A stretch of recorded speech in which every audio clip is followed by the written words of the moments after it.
Pinuna ni Robert Hinton ng Chinese Taipei ang ginawa ng fans ng Gilas Pilipinas online na ayon sa kanya ay mas nagpatamis sa panalo nila versus Gilas. Inamin naman ni Coach Jude Flabel ng New Zealand Tall Blacks na makakatulong sa kanilang paghahanda ang malimit na sagupaan nila ng Gilas Pilipinas. Ayon naman sa source, desisyon naman ni Coach Tim Cone bakit hindi naglaro si Jamie Malonzo versus Chinese Taipei.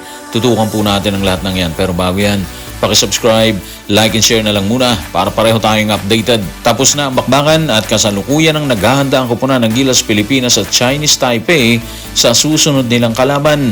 Subalit tila nananatili ang init ng natapos na bakbakan. Sa panayam ng media, hindi na iwasan ni Robert Hinton ng Chinese Taipei na punahin ang fans ng Gilas Pilipinas. Narito ang kanyang pahayag. Tutukan natin si Robert Hinton sa report ng FIBA sa FIBA.basketball. Yung mga fans ng Pilipinas, ang wild nila magsalita online. Sila nagdala ng energy dun eh. Pakiramdam namin, nasa labang kami sa home court ng kalaban, di ba? Punong-puno nila tong lugar. Kaya mas lalo naging matamis yung panalo. Obviously, hindi siya sanay sa fans ng Gilas Pilipinas, di ba? Hindi niya alam na ganito talaga yung Filipino crowd. Kung maalala niyo mga playoffs na puno ng Pinoy fans ang stadium sa Auckland sa New Zealand sa huling window ng qualifiers. Sila yung sumisigaw ng depensa imbes na crowd ng New Zealand, di ba? Ganito yung Filipino fans ng basketball. Mainit, bihasa at maingay. Yun siguro yung hindi alam ni Robert Hinton dahilan para maging ganito yung kanyang reaksyon. Wala namang masama doon sa sinabi niya. Tingin ko lang kasi nagulat siya sa dami ng fans ng Gilas na pumunta sa bakbakan nila, di ba? Sa pahayag niya na mas naging matamis yung panalo nila. Totoo yun. Kasi sabi niya, wild ang Filipino fans online. Ibig sabihin, tumatak sa isip niya na kailangan nilang pagbutihin para makabawi sila sa natatanggap nilang mensahe online. Bawing-bawi sila talaga kasi nadalawahan na nila yung Gilas eh. Hindi na talaga tsamba yun. Statement na po yun mula sa kanila na hindi nyo talaga kami basta-basta na lang pwedeng pulbusin. Katulad nung dati na tinambakan ng 50 points sa Field Sports Arena noong 2024. Yun yung malinaw na mensahe ng Chinese Taipei. Hindi na sila yung dati na talunan sa laban, may ibubuga na sila ngayon. At hindi nangyari ang lahat overnight ha. Pinagsikapan at pumili sila ng tamang tao para maging maayos ang kanilang hanay. Mula sa coach, patungo sa players, nagpalit sila at may na-retain. Pero sinala talaga nila. Ang resulta, deadly yung kanilang hanay sa ngayon. Kung naging mas matamis ang panalo ng Chinese Taipei laban sa Gilas Pilipinas, bunga ng ipinaramdam ng Filipino fans online. Hindi naman ikinaila ni Coach Jude Flabel ng New Zealand Tall Blacks na hindi na magiging mahirap para sa kanila ang paghandaan ng koponan ng Gilas Pilipinas, bunga ng malimit nilang sagupaan. Narito ang kanyang paglalahad.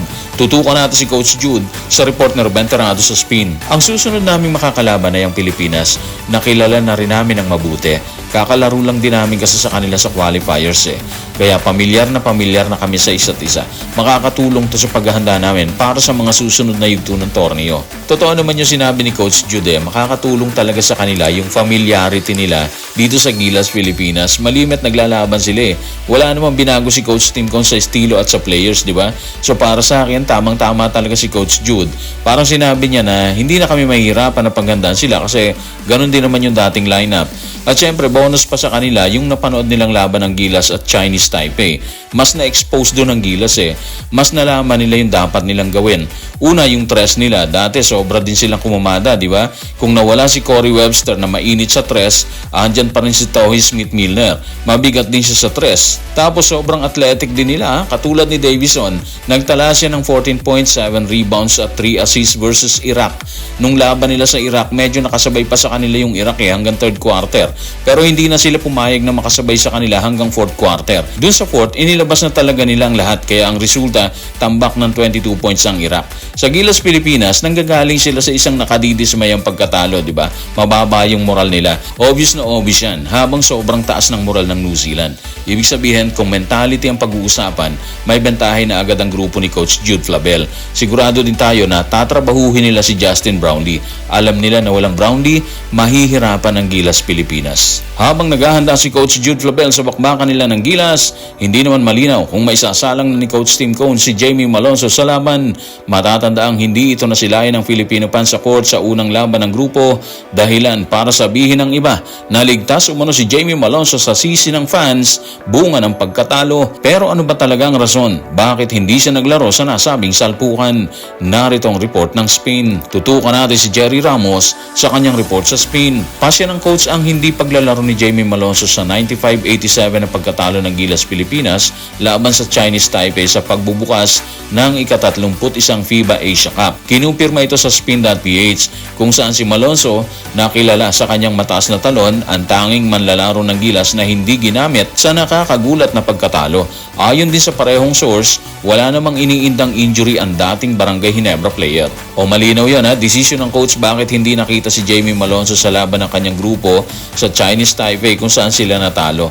Sa bagay na yan, hindi malinaw kung bakit. Kasi wala namang sinabi si Coach Tim kung bakit hindi niya pinalaro si Jamie Malonzo. Base rin naman sa report ni Jerry Ramos, kinumpirma ng source na wala ring iniindang injury si Jamie.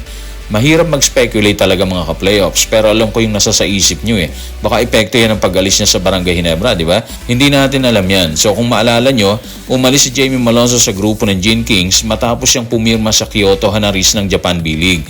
Kung isa yun sa rason bakit hindi siya nakapaglaro sa Gilas, hindi natin talaga alam. Si Japit kasi ganun din halos nasilahin lang siya ng konti sa court tapos inilabas din siya kagad, di ba? Hinahanap naman natin kung may ibinigay na rason si Jamie Malonzo tungkol sa issue. Wala tayong makita at uulitin natin, si Coach Tim tahimik din siya sa issue. So hindi natin alam kung ano posibleng rason. Hindi rin natin alam kung isasalang siya ni Coach Tim sa laban ng grupo versus New Zealand Tall Blacks ngayong alas 11 ng gabi. Siguro abangan po natin yan. So guys, maraming salamat.